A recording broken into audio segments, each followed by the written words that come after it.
Saludos a todos amigos. A esos malditos evasores hay que quitarles todos sus bienes y dárselos a los militares. El centro de reclutamiento debe seguir trabajando, aunque viole derechos humanos y la ley ucraniana, mientras los diputados del pueblo ucraniano se preparan para ir al frente. Hoy analizaremos esto. Vean el video completo y apóyenlo con likes, comentarios y tal vez también suscripciones. Gracias a cada uno de ustedes. Y vamos a empezar con el sargento principal de las Fuerzas Armadas de Ucrania, exmiembro del Parlamento, Koshulinsky. Ruslan Koshulinsky del Partido Svoboda. Para aquellos que lo recuerden, él se postuló más de una vez para el cargo de presidente de Ucrania, pero nunca estuvo ni siquiera cerca, sí, no tenía ese nivel de popularidad. Y ahora, muchos miembros de Svoboda, por extraño que parezca, sí, bueno, ellos están diciendo cosas muy locas. No puedo llamarlo de otra manera. Vamos a escucharlo ahora. Bueno, estamos hablando de justicia.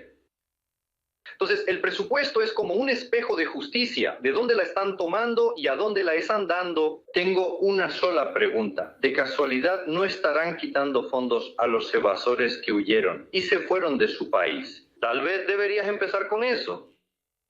Por alguna razón nosotros como Ucrania estamos tomando fondos del país agresor que dejó ese dinero en las cuentas de nuestros socios en el extranjero. Los estamos recibiendo. Tenemos una enorme cantidad de personas que, disculpen, ellos traicionaron a cada ucraniano. Les digo. Saben, esto es sobre el tema.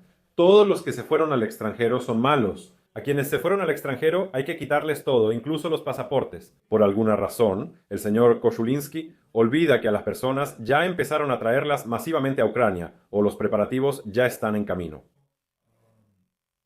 Desplazados de Bangladesh, Pakistán, India, África, entre otros, por falta de mano de obra. ¿Qué propone el señor Koshulinsky? Correcto, equiparar a los que se fueron al extranjero con los rusos y empezar a quitarles todos sus bienes. Aunque les recuerdo que incluso si miramos los bienes de Medvedchuk, quien fue intercambiado por los luchadores de Azov, él no perdió todos sus bienes, no perdió su influencia en Ucrania. Él aún tiene aquí sus activos aquí, que siguen funcionando exitosamente de una manera u otra. ¿Qué propone el señor Ruslan? Correcto, desentenderse de los millones que se fueron al extranjero y quitarles todo. Adiós, propiedad privada en Ucrania.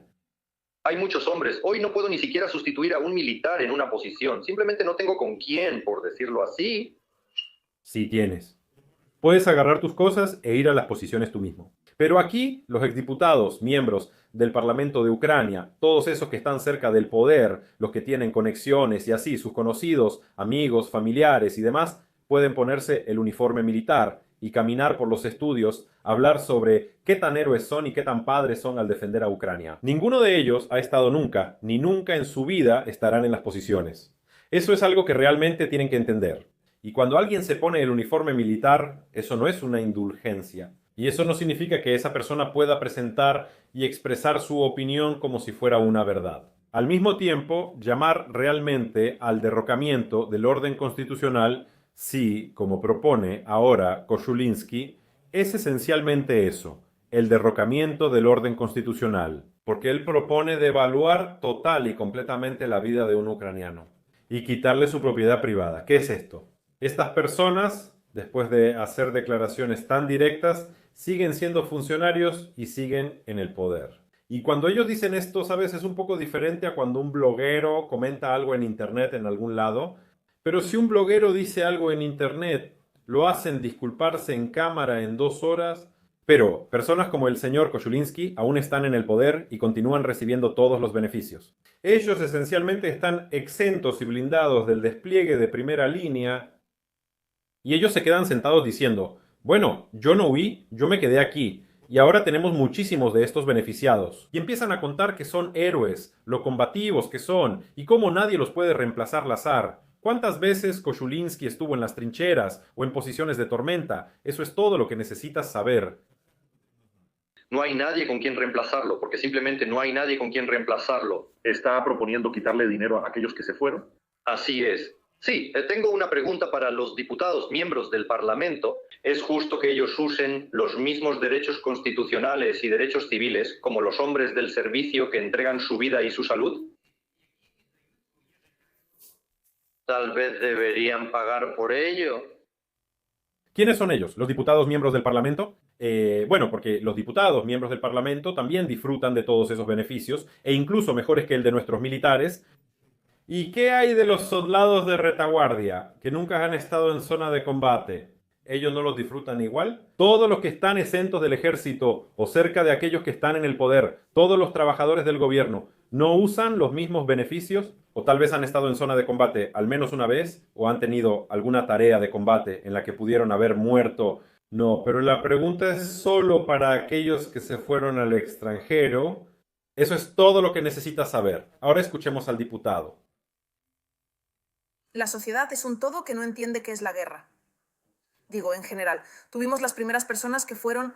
No entendemos. La sociedad no entiende qué es la guerra. Lo principal en todo esto es que nuestros diputados, miembros del Parlamento, entiendan lo que es la guerra, considerando cuántas posiciones ya han instalado y cuánta salud ya han sacrificado en la zona de combate. ¿De verdad? Para defender nuestro país. La segunda y parte de la tercera ola. Y no hay más olas. El enemigo está presionando y tal vez ya necesitamos encontrar y tomar decisiones para la sociedad. ¿La sociedad va a defenderse? Hay diputados por defender, eso no es una pregunta. Si no hay dudas, pueden irse. Ustedes y los hijos de los diputados ya los han enviado muchas veces. Ya se ha vuelto una especie de metáfora. Ya los mandaron al frente. Entonces vayan, demuéstrenlo.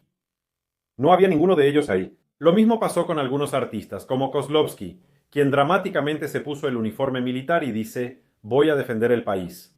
Ahora fue desmovilizado y resultó que solo cantaba en el coro. ¿Ven? Realmente no estuvo en la zona de combate y también estaba especificado claramente cuando fue desmovilizado, de una manera poco clara, que él no participó en misiones que estaban relacionadas con el fortalecimiento de la capacidad de defensa del Estado. Él solo cantaba en el coro.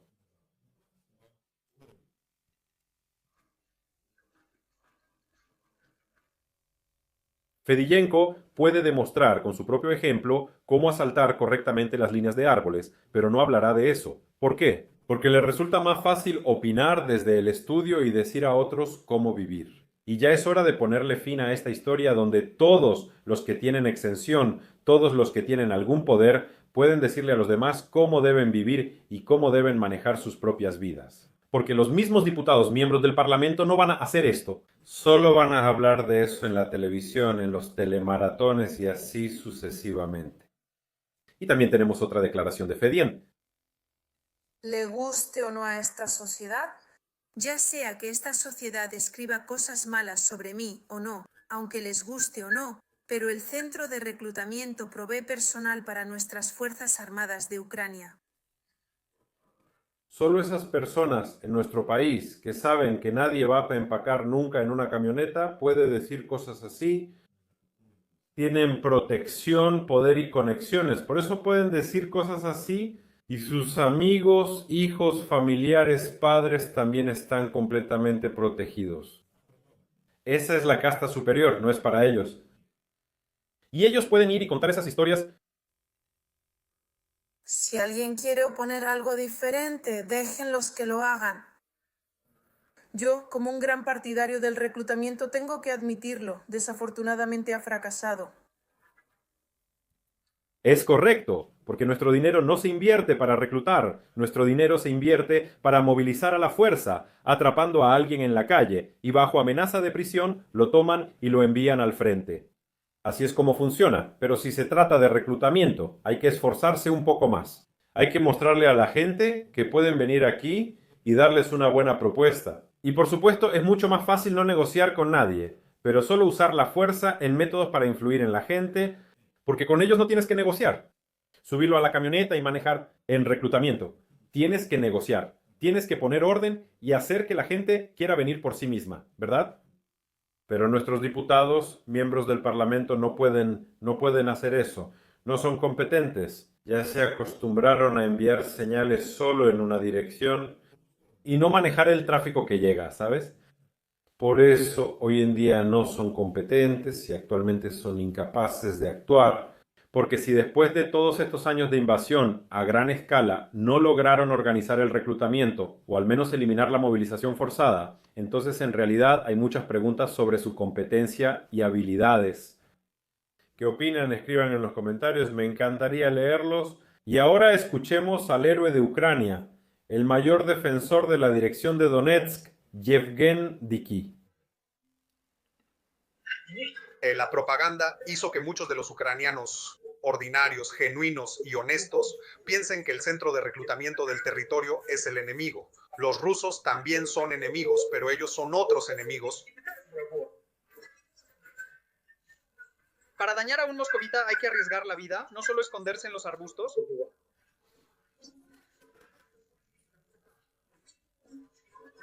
Puedes expresar tu agresión completamente sin consecuencias. Absolutamente impune. Pero quiero recordarte que todos los casos de ataques a los centros de reclutamiento del territorio terminaron en casos criminales contra quienes los cometieron. Incluso si estas personas solo intentaban defenderse de los reclutadores que querían secuestrarlos y se resistían. Incluso en esas situaciones, si a las personas les parecía algo sospechoso, luego las encontraban muy rápido. Así que sobre la impunidad, vamos, ese es el principal punto. En segundo lugar, ¿por qué hay esa actitud hacia los reclutadores? Esa es una pregunta retórica. Porque empiezan a violar la ley y a exceder sus funciones violando los derechos humanos. Y cuando esto no es castigado por parte de las autoridades, cuando la gente siente que está indefensa, en muchos casos empiezan a intentar defenderse por sí mismos, incluso si eso es ilegal. Eso es algo natural y así es como funciona. Y personas como Diki, a quienes solo les amenaza comer de más en la noche, ellos no van a ser, nunca van a caer en manos del centro de reclutamiento militar. ¿Ven? Porque si alguien se acerca a ellos en la calle, mostrará una credencial de exención y simplemente seguirá su camino. Y eso es todo, él está protegido. Exactamente igual que los diputados miembros del Parlamento, exactamente igual que toda esta guardia de Kosciuszynski. ¿Verdad? Es igual, todo es lo mismo. Pero en realidad, ¿quién lleva toda la responsabilidad total hoy en día? ¿Y quién siente en carne propia todo esto de los héroes de los centros de reclutamiento? Los que no tienen poder ni dinero para sobornar. Eso es todo. ¿Qué opinan? Escriban en los comentarios. Gracias. Hasta la próxima.